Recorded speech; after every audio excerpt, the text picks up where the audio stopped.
sejahtera Bapak Ibu, saudara-saudara yang dikasihi oleh Tuhan Yesus Kristus.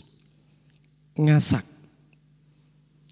sebagai masyarakat pedesaan dan pertanian,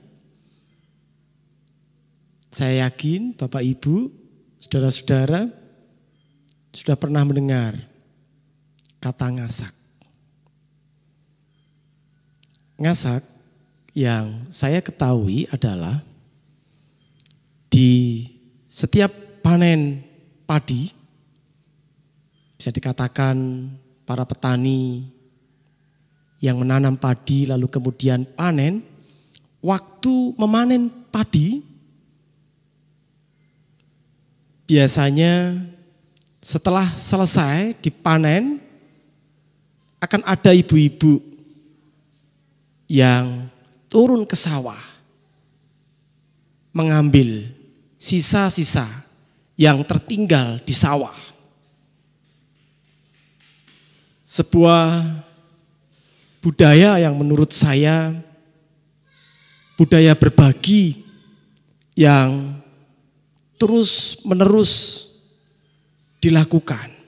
Dan mungkin saat ini budaya itu sudah sulit dijumpai ketika mesin teknologi atau teknologi industri atau teknologi untuk pertanian itu sudah mulai masuk merambah ke sistem pertanian.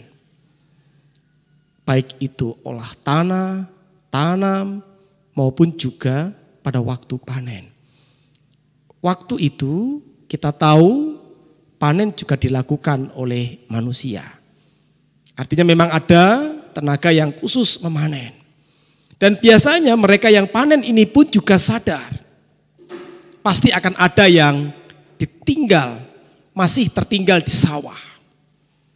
Dan inilah bagian dari ibu-ibu yang turun ke sawah yang disebut dengan ngasak.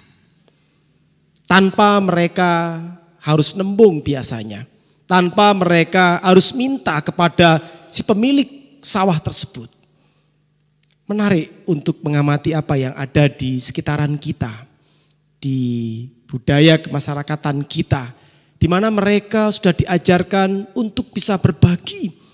Ketika ada berkat, ketika mereka mendapatkan berkat, atau bahkan mungkin kelebihan, ada sebuah budaya yang menata, dan juga budaya yang tidak hanya mengajak, tapi kemudian membuat kita untuk mampu berbagi.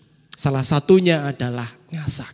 Nah, saat ini melalui kitab Keluaran pasal 23, di kehidupan pada saat itu umat juga diberikan peraturan untuk mereka bisa berbagi. Kitab Keluaran pasal 23 ayat yang ke-11 dan ayat yang ke-12. Akan saya bacakan dari ayat yang ke-10. 6 tahunlah lamanya engkau menabur di tanahmu dan mengumpulkan hasilnya.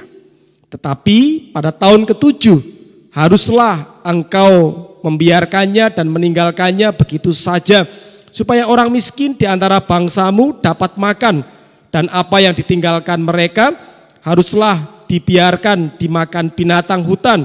Demikian juga kau lakukan dengan kebun anggurmu dan kebun zaitunmu. 6 harilah lamanya engkau melakukan pekerjaanmu, tetapi pada hari ke-7 haruslah engkau berhenti, supaya lembu dan keledaimu tidak bekerja, dan supaya anak budakmu perempuan dan orang asing melepaskan lelah. Ayat 10, 11 sangat jelas di situ. Mereka punya waktu 6 tahun menikmati hasil pertanian mereka. Di tahun ke-7 yang kemudian disebut sebagai tahun pembebasan, diperuntukkan kepada mereka, kaum miskin. Dan tidak hanya kepada kaum miskin, tetapi juga pada binatang. Ini hal yang menarik. Mereka ditata sedemikian rupa oleh peraturan agar mereka bisa berbagi berkat. Kita bisa belajar di sini bahwa kehidupan kita sebenarnya, sebaiknya, seharusnya dapat berbagi berkat. Kalaupun sampai sekarang kita mewarisi berbagai budaya, kiranya budaya itu juga memampukan kita agar kita bisa hidup berbagi, saling menghidupi. Ini yang bisa kita petik dari sabda yang kita baca pada saat ini. Tuhan menghendaki setiap orang tentu hidup sejahtera. Amin. Mari kita berdoa. Terima kasih ya Tuhan Allah kami. Kami bersyukur, berterima kasih. Kami hidup bersama-sama dengan banyak orang dan juga dengan segala ciptaan Tuhan. Kami bersyukur karena kami juga mewarisi berbagai budaya yang baik, tradisi-tradisi yang baik, yang mengajarkan kepada kami untuk bisa berbagi berkat, saling menghidupi. Dan kami bersyukur karena kami juga bisa melihat kesaksian iman umat Tuhan di saat itu. Ketika mereka mulai mengolah tanah, mereka juga sudah diajarkan untuk berbagi berkat. Agar kami tidak serakah, agar kami tidak egois, agar kami sadar bahwa hidup sejahtera adalah hal yang baik bagi kami semua. Terima kasih ya Tuhan. Di dalam Tuhan kami Yesus Kristus kami berdoa dan bersyukur. Amin.